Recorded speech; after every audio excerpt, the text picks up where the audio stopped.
Okay, hi, my name is Gil Covarrubias. I am a postdoc in the Hammond Lab. My main area of research is the delivery of immunostimulatory molecules to nanoparticles to ovarian cancer. I'm part of the 2023 Convergent Scholars cohort, and I will be happy to present to everyone here in person and on Zoom on today's hot topic discussion, extracellular vesicles as central regulators of blood vessel function in cancer. By no means this is my area of expertise, but I'll be happy to get this conversation started. Okay. So extracellular vesicles, or EVs, are a heterogeneous mixture of different subpopulations varying in size, composition, and payload. EVs are characterized by three major subtypes: exosomes, which are about 40 to 150 nanometers, microvessels, 100 nanometers to about 1 micron, and apoptotic bodies, about 100 nanometers to 5 microns.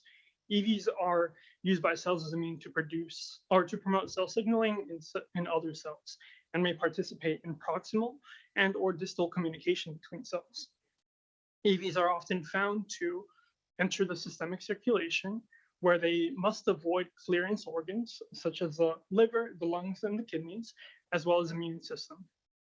Their target tissue efficiency depends on the degree of functionalization and target cell interaction. Some of the more common markers that are found on the surface of EVs are CD9, CD81, CD63, lipid raft proteins, heat shock proteins, and an adapter protein synthenin 1, which has been proposed as an ideal exosomal marker.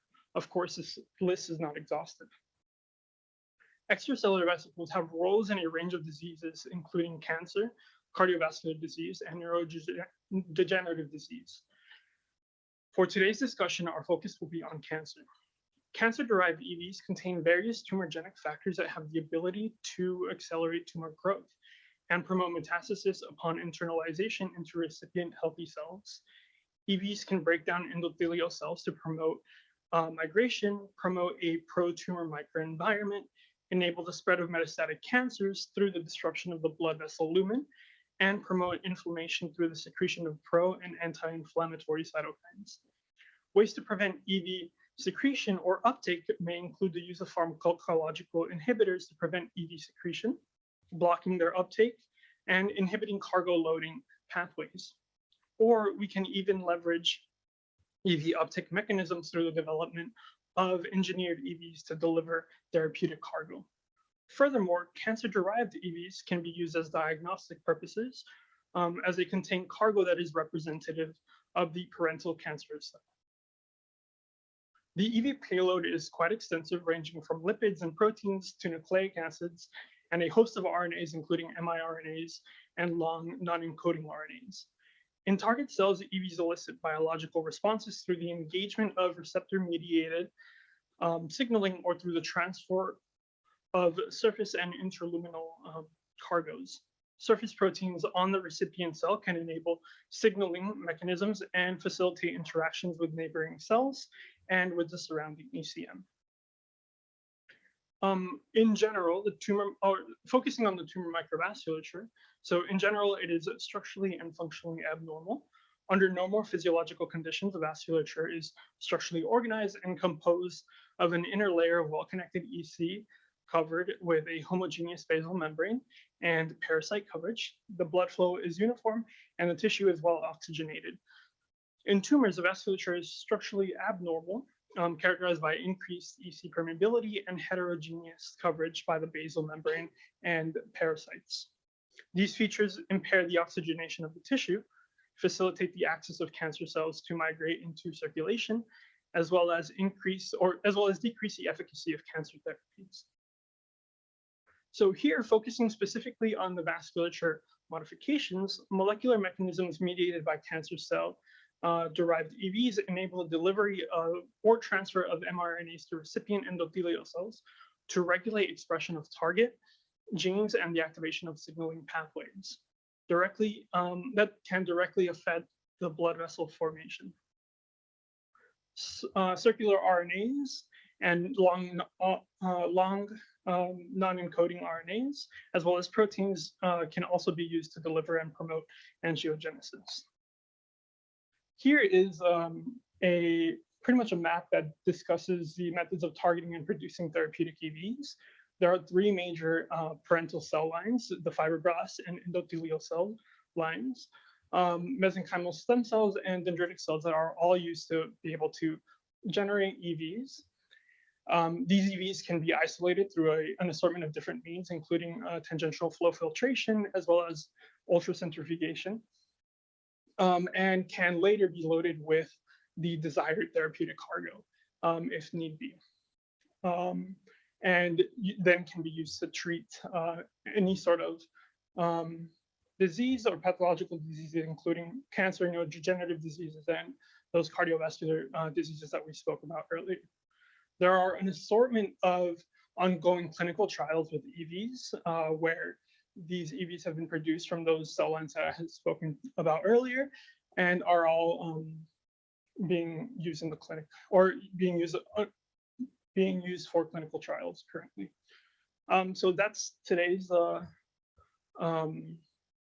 hot topic discussion, and wanted to open up the floor to maybe questions about what you may have in regards to this topic.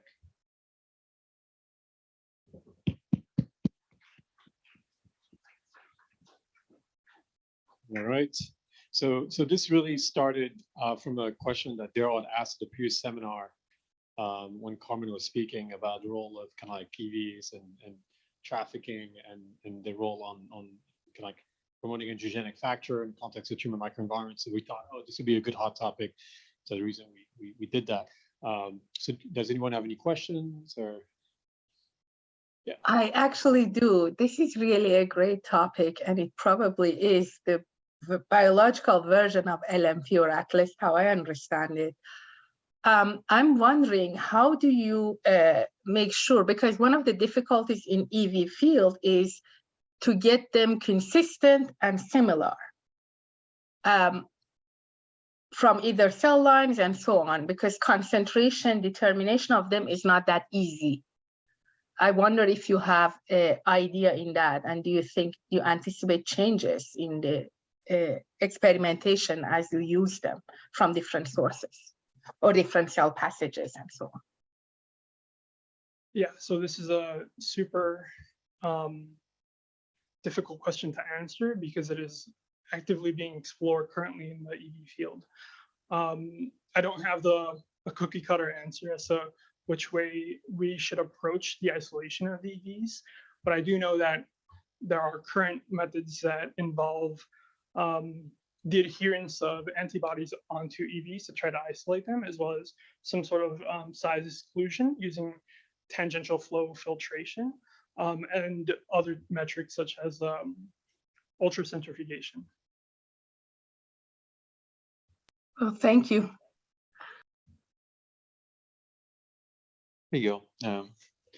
My name's Ive, if anyone else doesn't know, but I guess my main question here is, in the diagram there, they showed more of like a fusion event that EVs can do into other cells. Is it known if EVs are primarily things that will fuse to other cells, or are they taken up and taken into endosomes, like we generally think of like the problem with nanoparticles? Yeah, in here. Yeah. Yeah, so it really depends on what the outer surface markers are of the EVs. Some have lipid wraps that are incorporated on the surface of the EVs, so they could go through like clathrin-mediated endocytosis. They can directly bud onto the onto another cell and go through what is it called? Like the yeah, go through like receptor-mediated endocytosis as well. So it really depends on what the exact makeup of the EV is and what cell it's particularly targeting.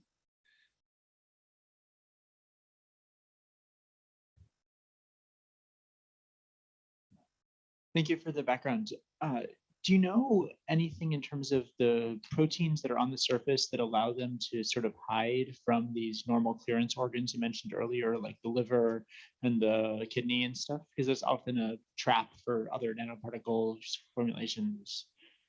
Yeah, so EVs, like I said, tend to leak into the vasculature. They are also known to leak into CSF and other type fluids within the body.